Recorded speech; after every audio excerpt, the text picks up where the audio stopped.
Good afternoon, everyone. This is Michael Hoyer with the Brewer's Life, and today I'm going to show you how to make a 1-liter yeast starter. As you can see, you're going to need a container for the starter.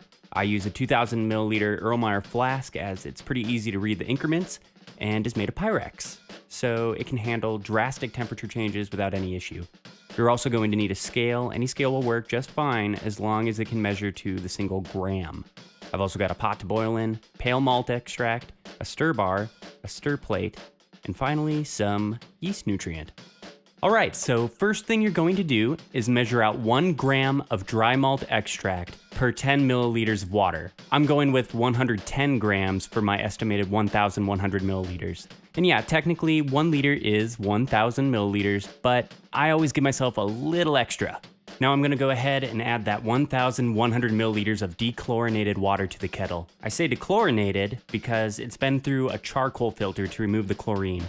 Be sure to check out the article for a link to an affordable water filter. Having one really pays off in the long run. Next, get your water onto the stovetop and set that heat to high. Once the water reaches a boil, go ahead and add your dry malt extract, also known as DME, and stir it in. Be ready to drop the heat in case of a potential boil over. Wort loves to foam when you add DME. Once the foam has subsided, let the wort continue to boil for 10 to 15 minutes in order to sanitize the solution. As always, sanitation is key. Okay, so now that the wort has boiled, go ahead and add it to your sanitized Erlenmeyer flask.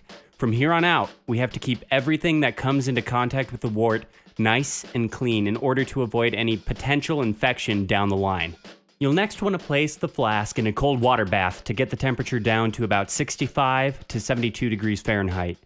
You'll also notice that I have sanitized foil over the top of the flask and a temperature probe inserted.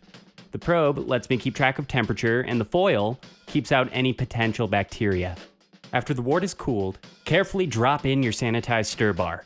At this point, I like to go ahead and put the flask on the stir plate as well to get the whirlpool going. Just so everyone's tracking, this is what I mean when I say we want to achieve a whirlpool. From there, go ahead and add your yeast. If you read the instructions, most companies recommend you sterilize the outside of the yeast package. You'll notice as I pour that some liquid runs down the outside of my hand. That's exactly why you take that precaution. Be sure to squeeze out as much yeast as possible. I'm using White Lab's California Ale liquid yeast, but even dry yeast benefits from a starter. Once you've finished adding the yeast, replace the sanitized foil to the top of the flask, and the whirlpool will handle the rest of the mixing. So, you might be wondering, why the whirlpool?